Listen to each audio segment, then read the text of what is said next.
صلوا عليه وسلموا تسلیما۔ بابا سے بلند پڑھ دیجیے اللہم صل علی سیدنا و مولانا محمد وعلی آل سیدنا و مولانا محمد وبارک وسلم۔ بابا سے بلند پڑھ دیجیے، کوئی زبان خاموش نہ رہے۔ الصلاۃ والسلام علیک یا سیدی یا رحمۃ للعالمین وعلی آلک واصحابک یا سیدی یا رحمۃ للعالمین۔ حضرت سیدنا زین العابدین رضی اللہ تعالی عنہ، آپ سے پوچھا گیا کہ حضور آقا کریم صلی اللہ علیہ وآلہ وسلم نے 73 فرقوں کا ذکر فرمایا اور ان میں سے فرمایا کہ ایک فرقہ حق پر ہوگا اور وہ فرقہ اہل سنت و جماعت کا فرقہ ہے۔ فرمایا حضور اس فرقے کی نشانی کیا ہوگی، اس فرقے کی علامت کیا ہوگی؟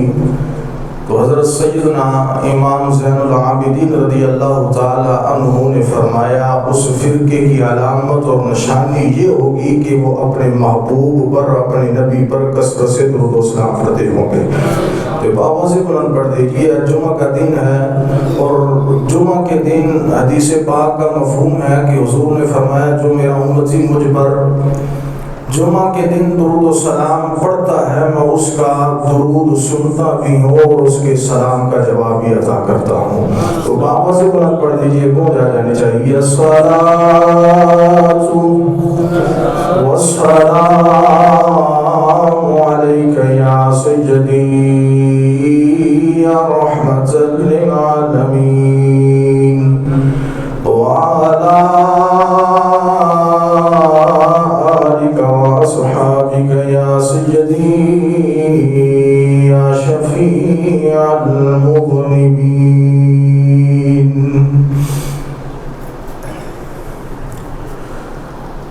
اللہ جل جلالہ وعظم شانہ وعظم برہانہ کی حمد و ثنا کے بعد حضور نبی کریم تاجدار انبیاء سید الانبیاء سید الورا صاحب قاب قوسین سرور دو جہاں امام الانبیاء امام المرسلین خاتم الانبیاء خاتم المرسلین جناب احمد مجتبی حضرت محمد مصطفیٰ صلی اللہ علیہ وآلہ وسلم کی بارگاہ اقدس پناہ میں ہدیہ درود و سلام پیش کرنے کے بعد حضرات گرامی، اللہ کریم کا کروڑ شکر ہے کہ مالک کائنات نے ہم سب کو شرف المخلوقات انسان پیدا فرمایا، اور اللہ کریم کا احسان عظیم ہے کہ اللہ تعالیٰ نے ہم سب کو اپنے محبوب کریم صلی اللہ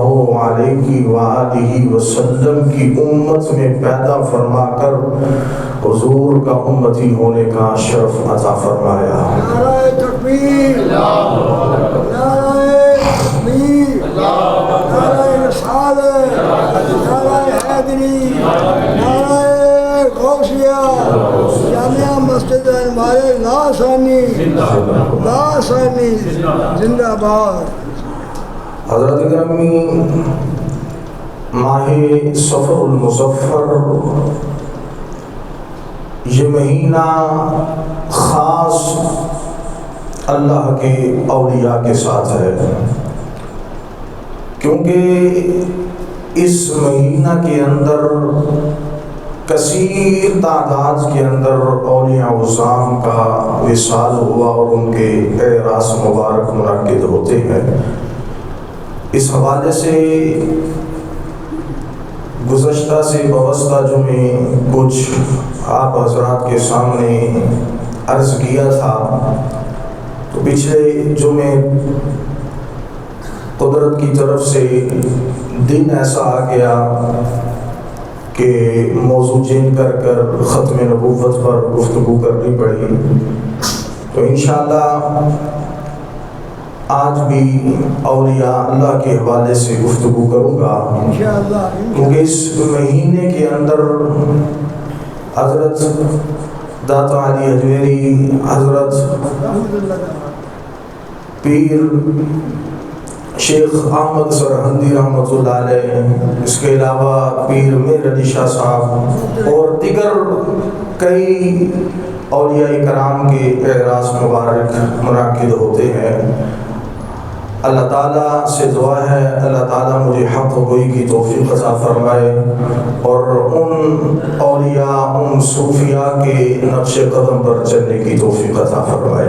یہ مقصد ہی انشاءاللہ اللہ نے فضل و کرم کا درپیش آتی ہے، بے شک۔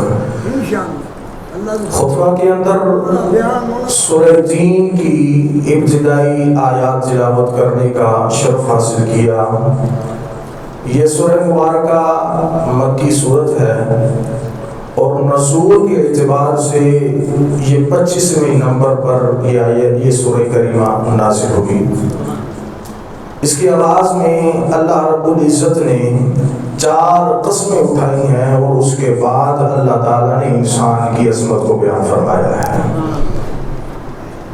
انسان اپنی قدر کرے یا نہ کرے، لیکن جس نے انسان کو بنایا ہے وہ جب انسان کا ذکر کرتا ہے تو قسمیں اٹھا کر انسان کی شان کو بیان فرماتا ہے۔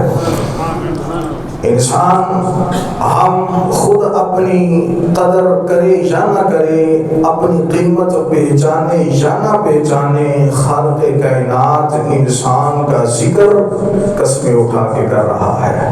اور پھر کتنے اہتمام کے ساتھ اللہ تعالیٰ نے انسان کی عظمت، انسان کی شوکت، انسان کی شان کو بیان فرمایا ہے کہ پہلے 4 قسمیں اٹھائی ہیں اور اس کے بعد کہا ہے کہ ہم نے انسان کو سب سے خوبصورت بنایا ہے۔ فرمایا والتین،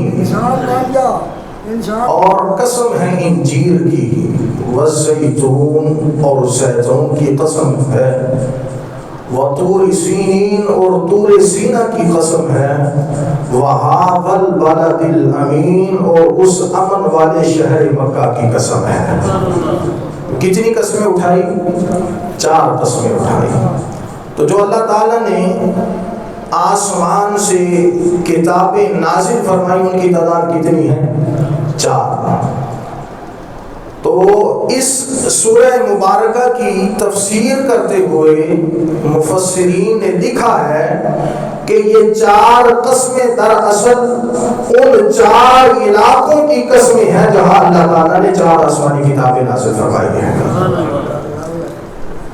کہ وہ 3 قسم ہے علاقہ عیسیٰ کی جہاں انجیل پائے جاتے ہیں، جہاں انجیل کو نازل فرمایا، والزیتون، اور قسم ہے علاقہ داؤد کی جہاں زبور کو نازل فرمایا، اور وطور سینین، اور قسم ہے طور سینہ کی جہاں موسیٰ علیہ السلام تشریف لائے اور ان پر تورات اتاری گئی، وہذا البلد الامین، اور اس امن والے شہر مکہ کی قسم جہاں رب نے قرآن کو نازل فرمایا ہے۔ تو یہ 4 قسمیں دراصل ان 4 علاقوں کی قسمیں ہیں جہاں اللہ تعالیٰ نے 4 آسمانی کتابیں نازل فرمائی۔ اب مفسرین یہاں اعتراض کر کے ایک جواب دیتے ہیں کہ اللہ رب العزت نے ان 4 آسمانی کتابیں جو نازل فرمائی اور ان علاقوں کی قسمیں جو اللہ تعالیٰ نے اٹھائی، یہ کیوں اٹھائی؟ اللہ کوئی اور بھی قسم اٹھا سکتا تھا، اپنی قسم اٹھا سکتا تھا، اپنے محبوب کی قسم اٹھا سکتا تھا، محبوبوں کی قسم اٹھا سکتا تھا، اللہ نے ان 4 علاقوں کی قسم کیوں اٹھائی؟ تو مفسرین فرماتے ہیں ان 4 علاقوں کی اللہ نے قسم اس لیے اٹھائی کہ آسمان سے جتنا بھی علم اللہ نے نازل کیا ہے، آسمان سے جتنا بھی علوم نازل کیا گیا ہے، رب فرماتا ہے اس سارے علم کی قسم ہے ہم نے انسان کو خوبصورت بنایا ہے۔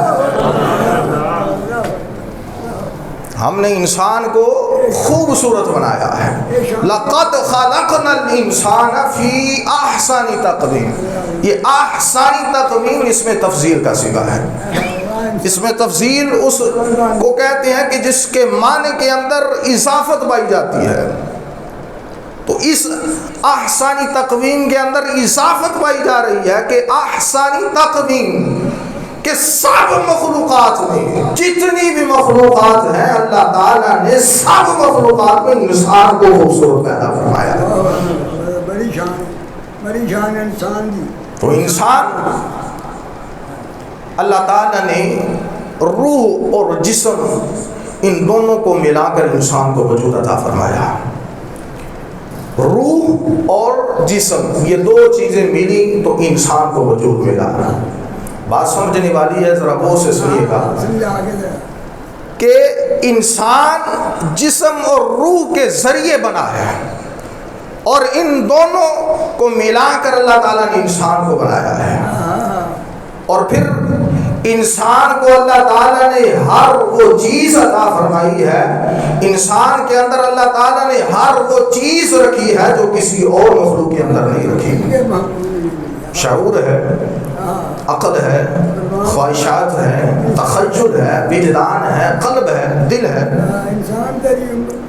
تو انسان یہ جہان صغیر اللہ تعالیٰ نے انسان کو بنایا ہے. انسان کو اللہ تعالیٰ نے جہان صغیر بنایا. ایک یہ جہان ہے بڑا جہان جسے جہان کبیر کہا جاتا ہے, جس میں ہم رہ رہے ہیں, جس کے اندر ہم سکونت پذیر ہیں, جس کے اندر ہم سانسیں لے رہے ہیں. یہ جہان کبیر ہے اور انسان اس جہان کبیر کا خلاصہ ہے.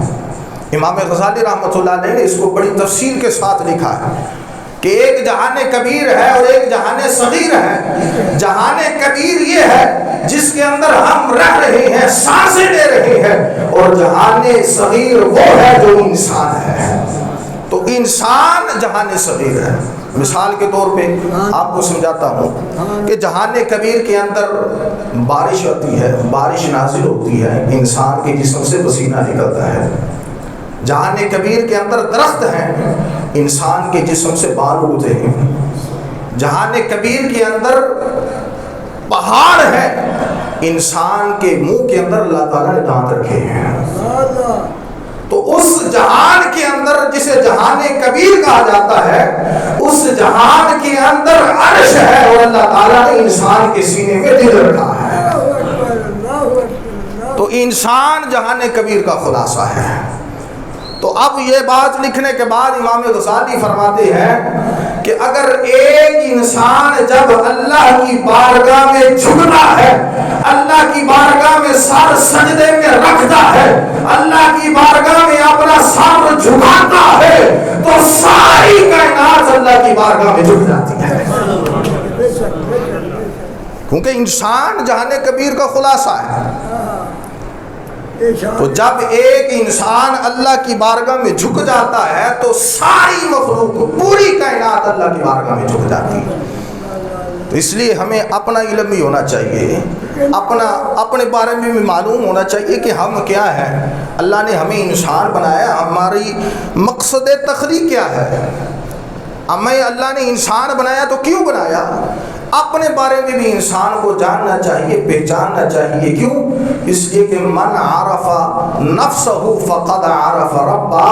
فرمایا جس نے اپنے آپ کو پہچان لیا اس نے اپنے رب کو پہچان لیا. کہ یہ جو بندہ اپنے آپ کو پہچان لیتا ہے, من عرف نفسہ, جو انسان اپنے آپ کو پہچان لیتا ہے کہ میں کیا ہوں, اللہ نے مجھے کیوں پیدا فرمایا ہے, اللہ نے یہ آنکھیں دی کیوں دی, یہ ناک دیا کیوں دیا, یہ ہاتھ دیے تو کیوں دیے. جب انسان اپنے آپ کو پہچاننے کی کوشش کرتا ہے اور انسان پہچان لیتا ہے تو رب فرماتے ہیں فقد عرف ربہ, اس نے اپنے رب کو پہچان لیا. تو انسان کی معرفت, انسان کی پہچان اللہ کی معرفت ہے, اللہ کی پہچان ہے. تو اللہ تعالیٰ نے انسان کی کتنی شان بلند عطا فرمائی. فرمایا ہم نے 4 قسمیں اٹھا کے فرمایا طور انجیر کی قسم، زیتون کی قسم، طور سینا کی قسم، اور اس امن والے شہر مکہ کی قسم جہاں قرآن کو نازل فرمایا لقد خلقنا الانسان فی احسن تقویم. ہم نے انسان کو سب سے خوبصورت پیدا فرمایا. اور پھر ساری مخلوقات کے اندر میں نے پیچھے بھی جس طرح عرض کی تھی کہ سارے انسان برابر نہیں. اللہ نے انسانوں کے اندر درجہ بندی رکھی ہے. سارے انسان برابر نہیں.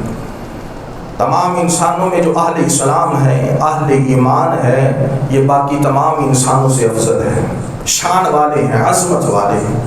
اور پھر تمام اہل اسلام اہل ایمان برابر نہیں، بلکہ تمام اہل اسلام اہل ایمان والوں میں اولیاء وہ ہیں جو سب سے زیادہ شان والے ہیں. اور پھر اولیاء بھی برابر نہیں. جو اللہ کے ولی ہیں وہ بھی عظمت شان میں برابر نہیں، بلکہ اللہ نے ان کے اندر بھی درجہ بندی رکھی. کوئی آگے چلنے والے ہیں، کوئی پیچھے چلنے والے ہیں. تو انبیاء کے بعد فضیلت میں انبیاء کے بعد اولیاء کے بعد انبیاء ہے، اور انبیاء کے بعد رسول ہے. رسولوں کے آگے اولو العزم پیغمبر ہے. اور جہاں تک اولو العزم رسولوں کے مقام کی ابتدا ہوتی ہے، انتہا ہوتی ہے، جہاں اولو العزم پیغمبروں کے مقام کی انتہا ہوتی ہے، وہاں سے آگے میرے اور آپ کے آقا کریم رسول اللہ صلی اللہ علیہ وسلم کے مقام کی ابتدا ہوتی ہے. تو اس لیے اعلیٰ حضرت نے فرمایا خلق سے اولیاء، اولیاء سے رسول، اور رسولوں سے اعلیٰ، رسولوں سے اعلیٰ ہمارا نبی. تو جہاں اولو العزم رسولوں کے مقام کی انتہا ہوتی ہے، وہاں ہمارے آقا کریم صلی اللہ علیہ وسلم کے مقام کی ابتدا ہوتی ہے. تو اللہ تعالیٰ نے اپنے بندوں کے اندر بھی درجہ بندی رکھی ہے. ویسے تو ساری مخلوق اللہ تعالیٰ کی مخلوق ہے، اللہ تعالیٰ نے بنایا ہے، لیکن جنہیں اللہ اپنا کہتا ہے کہ یہ میرے بندے ہیں، جنہیں اللہ اپنا کہے کہ یہ میرے بندے ہیں، ان کی شان کا عالم کیا ہوگا. ساری مخلوق اللہ کی ہے، اللہ بنانے والا ہے، پیدا کرنے والا ہے، لیکن جنہیں اللہ اپنا کہے کہ وہ میرے ہیں تو ان کی شان کا عالم کیا ہوگا. وہ کون ہے جن کو اللہ نے اپنا کہا ہے؟ اللہ فرماتا ہے الا ان اولیاء اللہ لا خوف علیہم ولا هم یحزنون، کہ جو اللہ کے ولی ہے، جو اللہ کے ہو جاتے ہیں، جو اللہ کے دوست ہیں، جو اللہ کے یار ہیں، جو اللہ کے در پہ چلے جاتے ہیں، رب فرماتا ہے پھر انہیں نہ کسی چیز کا خوف ہوتا ہے نہ وہ غمگین ہوتے ہیں. تو ساری مخلوقات میں وہ بندے جنہیں اللہ اپنا کہے انہیں ہم اپنی زبان میں اولیاء اللہ کہتے ہیں، انہیں اپنی زبان میں اللہ کے ولی کہتے ہیں. تو اللہ کے ولیوں کی شان یہ ہے. حضرت سیدنا عمر فاروق رضی اللہ تعالی عنہ آپ بیان کرتے ہیں، نبی پاک صلی اللہ علیہ وآلہ وسلم سے فرمایا، حضور نے فرمایا اللہ کے بندوں میں سے بعض بندے ایسے ہیں جو نہ نبی ہیں نہ شہید ہیں. کہ اللہ کے بندوں میں سے بعض بندے ایسے ہیں جو نہ نبی ہیں نہ شہید ہیں، لیکن اللہ کے ہاں ان کا مرتبہ یہ ہے، اللہ کے نزدیک ان کا مقام یہ ہے. فرمایا کہ انبیاء اور شہداء ان کے رتبے کو دے کر تحسین کرتے ہیں کہ نہ وہ انبیاء ہیں نہ شہید ہیں، لیکن اللہ کے ہاں ان کا جب مقام قیامت والے دن انبیاء اور شہداء دیکھیں گے تو وہ تحسین کریں گے، تعریفیں کریں گے کہ واہ کیا مقام اور کیا رتبہ ان کو ملا ہے. صحابہ اکرام نے عرض کی یا رسول اللہ صلی اللہ علیہ وسلم ہمیں بتائیے وہ کون لوگ ہیں جو نہ انبیاء ہیں نہ نبی ہیں نہ شہید ہیں، اللہ ان کو اتنا مقام عطا فرمائے گا یا رسول اللہ ہمیں ان کے بارے میں بتائیے وہ کون ہے؟ حضور علیہ الصلوۃ والسلام نے فرمایا سنیے، فرمایا وہ لوگ محض اللہ کی وجہ سے لوگوں سے محبت کرتے ہوں گے، نہ رشتہ داری کی وجہ سے، نہ مال و دولت کی وجہ سے، فرمایا محض اللہ کی وجہ سے وہ لوگوں سے محبت کریں گے، اللہ کی مخلوق سے محبت کریں گے، اور فرمایا کل قیامت والے دن ان کے چہرے منور ہوں گے، روشن ہوں گے، اللہ تعالیٰ ان کو جو ہے وہ روایات میں آتا ہے کہ اللہ تعالیٰ ان کو نور کے ممبروں پر جلوہ افروز کرے گا، نور کے ممبروں پر بیٹھے ہوں گے، نہ نبی ہوں گے نہ شہید ہوں گے۔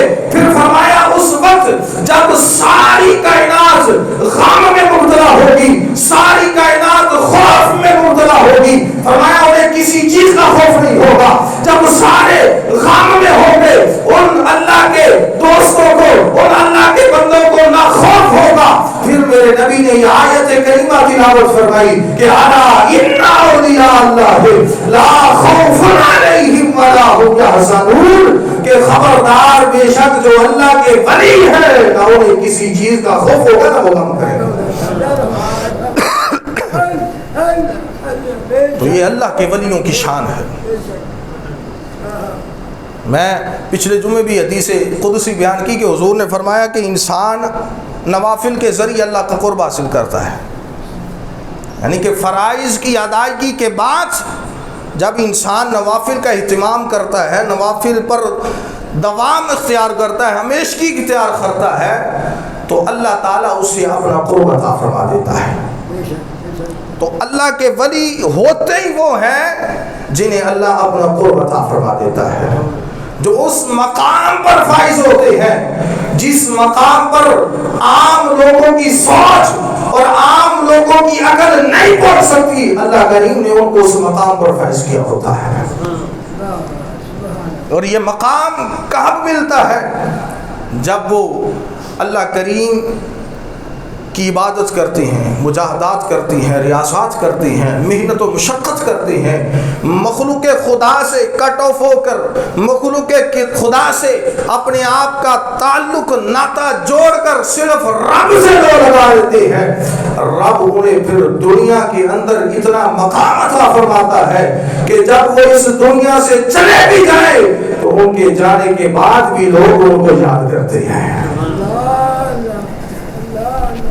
اللہ تعالیٰ اپنے اولیاء جب انسان نوافل کے ذریعے اللہ کا قرب حاصل کرتا ہے، اللہ کی انوار و تجلیات کی جب اس پر بارش نازل ہوتی ہے اور اللہ تعالیٰ کے صفات کا جب وہ مظہر ہو جاتا ہے، تو پھر اس کا اٹھنا، اس کا بیٹھنا، اس کا چلنا، اس کا پھرنا، اس کا کھانا، اس کا پینا سب کچھ عام لوگوں کی طرح نہیں ہوتا، بلکہ وہ کائنات میں جہاں چاہے، جس جگہ چاہے، جس جگہ مرضی چاہے تصرف کر سکتا ہے، اللہ نے اسے اختیار دے دیا ہوتا ہے۔ تو انسان جب اللہ کا قرب حاصل کر لیتا ہے، اللہ کا ولی بن جاتا ہے اور اللہ کی نزدیکی اختیار کر لیتا ہے، تو پھر اللہ خود فرماتا ہے، کیا فرمایا تھا؟ اللہ فرماتا ہے میں اس کے ہاتھ بن جاتا ہوں، اس کے پاؤں بن جاتا ہوں، اس کی آنکھیں بن جاتا ہوں۔ تو یہ ایسا تصرف ہے کہ جس کے اندر اللہ اپنی طاقت عطا فرما دیتا ہے، اس کے پاس اپنی طاقت ہوتی ہے لیکن اس طاقت کے اندر اللہ تعالیٰ مزید اضافہ فرما دیتا ہے، پھر وہ کائنات میں جہاں چاہے تصرف کر سکتا ہے، اسے پھر کوئی چیز نہیں روک سکتی۔ اس کی دلیل قرآن پاک سے دیتا ہوں۔ حضرت سلیمان علیہ السلام آپ کے زمانے کے اندر ایک اللہ کا ولی تھا۔ جب آپ نے ملکہ بلقیس کو ایمان کی دعوت دی، اسلام کی دعوت دی، تو ملکہ بلقیس جب آپ کے پاس آنے لگی تو کچھ مسافت پر ملکہ بلقیس نے سفر طے کر لیا تھا، تھوڑی دیر کا سفر رہ گیا تھا۔ حضرت سلیمان علیہ السلام کو پتہ چلا کہ ملکہ بلقیس آ رہی ہے، تو آپ کی مجلس لگا کرتی تھی، صبح کے وقت شروع ہوتی ہے اور عشاء تک تقریباً مفسرین فرماتے ہیں آپ کی مجلس لگتی تھی۔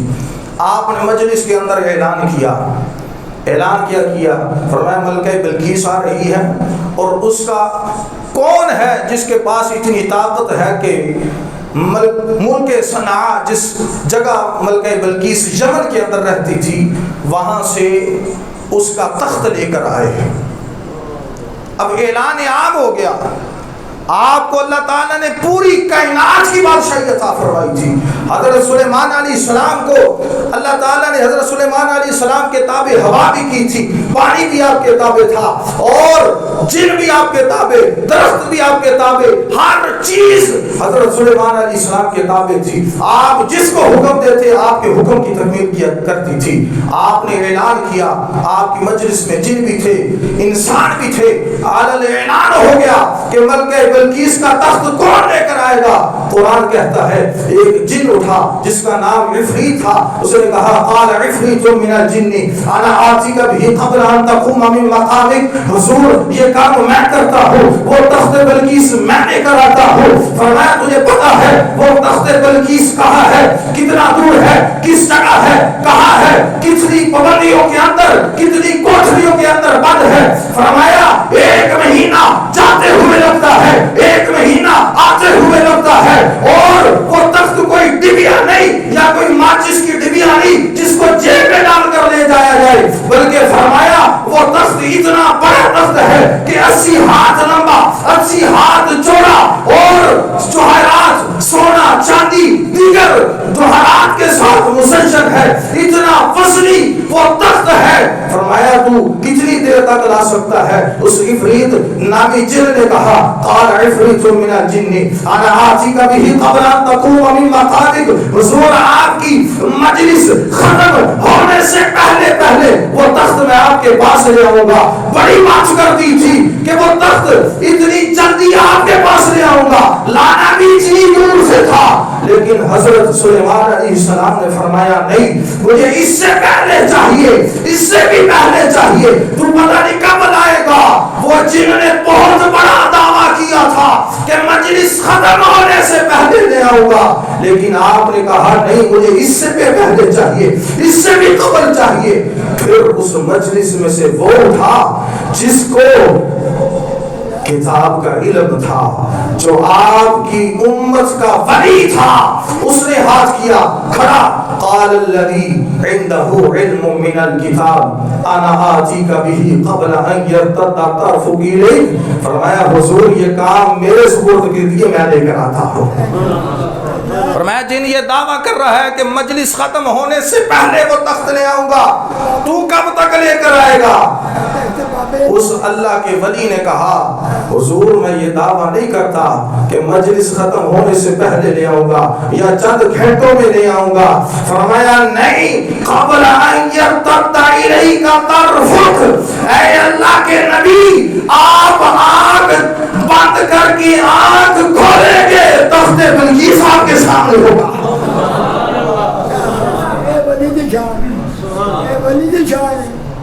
جن نے بھی دعویٰ کیا تھا کہ مجلس ختم ہونے سے پہلے آ جائے گا، لیکن جسے اللہ نے کتاب کا علم عطا کیا تھا، جسے تورات کا علم تھا، اس کا دعویٰ دیکھیے قبل ان یرتد الیک طرفک، فرمایا آنکھ بند کر کے جھپکیں گے تخت آپ کے سامنے ہوگا۔ ہر آنکھ جھپک کر کھولنے میں کتنی دیر لگتی ہے، اور وہ تخت کتنی دور سے لانا تھا کہ ایک مہینہ جاتے ہوئے ایک مہینہ آتے ہوئے، اور پھر روایات میں آتا ہے کہ وہ تخت 7 کوٹریوں کے اندر بند تھا، 7 کمروں کے اندر بند تھا، اور ہر کمرے پر پتہ نہیں کتنے پہرے دار کھڑے تھے۔ اس کے باوجود بھی اس نے کہا قبل ان یرتد الیک طرفک، اور پھر قرآن کہتا ہے حضرت سلیمان علیہ السلام نے کہا، پھر حضرت سلیمان علیہ السلام نے آنکھ جھپک کر کھولی تو تخت بلقیس سامنے پڑا تھا، وہ تخت بلقیس سامنے پڑا تھا۔ اب مجھے کہنے دیجئے کہ حضرت سلیمان علیہ السلام خود مقتدی بن کر جس امام کے پیچھے کھڑے ہو کر نماز پڑھے، اس مقتدی کے امت کے ولی کی شان یہ ہے کہ آنکھ جھپکنے سے پہلے تخت سامنے نہ دیتا ہے تو اس امام کے ولی کی شان کا کیا عالم ہوگا؟ حضرت سلیمان علیہ السلام مقتدی بن کر حضور کے پیچھے کھڑے ہیں، حضور امامت کروا رہے ہیں، تو مقتدی کی امت کے ولی کا عالم یہ ہے، تو جس امام نے امامت کروائی ہو اس امام کی امت کے ولی کا شان کیا ہو؟ کیا وہ ہزاروں درجے حضور علیہ السلام کی امت کے اولیاء افضل ہیں۔ اور اولیاء اللہ ان کو یہ مقام کہاں سے ملا، کیسے ملا؟ کہ انہوں نے اپنی زندگی کو ختم کر دیا، اپنی خواہشات کو ختم کر دیا، اپنے نفس کو مار ڈالا، اور اس فانی دنیا میں فنا ہو کر اپنا سب کچھ لٹا کر صرف اور صرف اللہ کی رضا حاصل کی، اللہ کی خوشنودی حاصل کی، اللہ کی جو ہے رضا حاصل کی، پھر اللہ تعالیٰ نے ان کو یہ مقام اور مرتبہ عطا فرمایا۔ تو آج اگر ہم بھی اپنے نفس کو، اپنے خواہشات پر قابو پا لیں اور سچے دل کے ساتھ اللہ سے لو لگا لیں تو اللہ ہمیں بھی یہ مقام عطا فرما سکتا ہے۔ تو اولیاء کوئی آسمان سے نازل نہیں ہوئے یا کوئی اسپیشل نہیں تھے، بلکہ وہ ہم میں ہی سے تھے، ہماری طرح تھے، لیکن انہوں نے دنیا میں آ کر دنیا کو سمجھا کہ یہ دنیا کچھ نہیں ہے، یہ دنیا عارضی ہے، یہ فنا ہو جانے والی ہے۔ انہوں نے جب اس چیز کو سمجھا، سمجھ کر پھر تنہائی اختیار کر لی، خلوت اختیار کر لی، مخلوق سے کٹ آف کر لیا، مخلوق سے دوری اختیار کر لی، اور دوری اختیار کر کے الگ تنہا خلوت میں بیٹھ کر اللہ کا ذکر کیا، اللہ کا ذکر کر کے اللہ کو یاد کیا، اور جب اللہ کا ذکر کیا، اللہ سے لو لگا لی، مخلوق سے دوری اختیار کر لی، تو اب اس دنیا سے جانے کے بعد آج مخلوق ان کے پیچھے جا رہی ہے، ان کے پیچھے جا رہی ہے۔ یہ صرف کس لیے تھا کہ انہوں نے اللہ سے لو لگائی، انہوں نے اپنے آپ کو مارا، اپنے اندر کا جو ضمیر تھا اس کو ختم کیا۔ جب اس ضمیر کو ختم کیا تو اللہ تعالیٰ نے ان کو یہ مقام و مرتبہ عطا فرما دیا۔ اللہ تعالیٰ ہم سب کو صوفیاء کرام، اولیاء کرام کی سیرت پڑھنے کی اور ان کی سیرت پر عمل کرنے کی توفیق عطا فرمائے۔ اللہ تعالیٰ عمل کی توفیق عطا فرمائے۔